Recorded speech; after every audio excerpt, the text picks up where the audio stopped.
Hello dear students. Today we are gonna learn used to expression. This is also one of the most used expressions in daily life. ملګرو د نن درس کې بیا هم یو د ډیر استعمالیدونکي اصطلاح سره ستاسو په خدمت کې یم دا چې څنګه کله او ولې او چیرې استعمالیږي د درس په ادامه کې به زده کړو.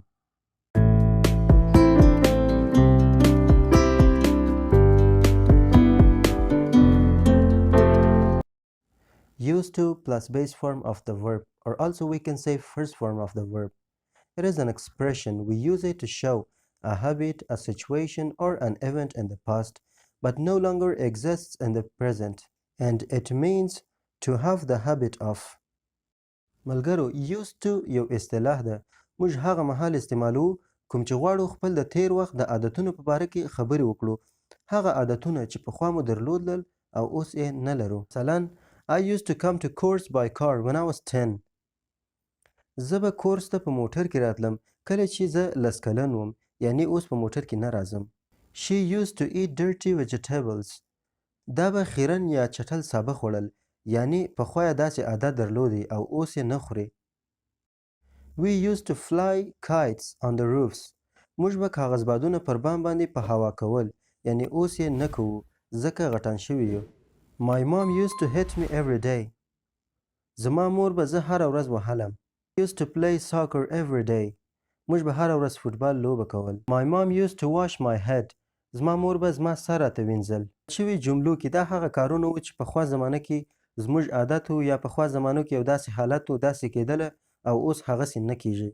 اوس که چیرې وغواړو جمله منفي کړو یا منفي جمله ځینې جوړ کړو didn't used to یې منفي حالت دی. دا ځکه چې دا اصطلاح په اصل کې په سمپل پاست ټینس کې جوړیږي چې didn't ور اضافه کوو نو did خپله د do دوهم حالت دی. نو کله چې په سمپل پاست ټینس کې منفي جمله جوړوو نو فعل خپل لومړی حالت ته راګرځي چې موږ او تاسې د زمانو په درسونو کې زده کړي وو.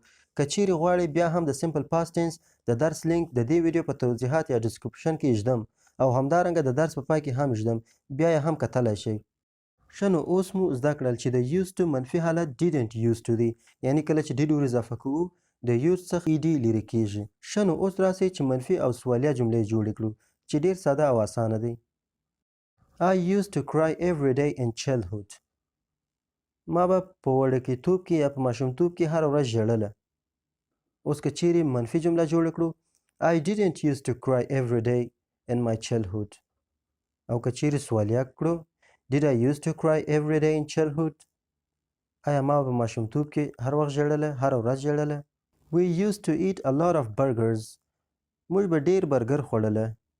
We didn't used to eat a lot of burgers. موږ به ډیر برګر نه خوړله. Did we used to eat a lot of burgers?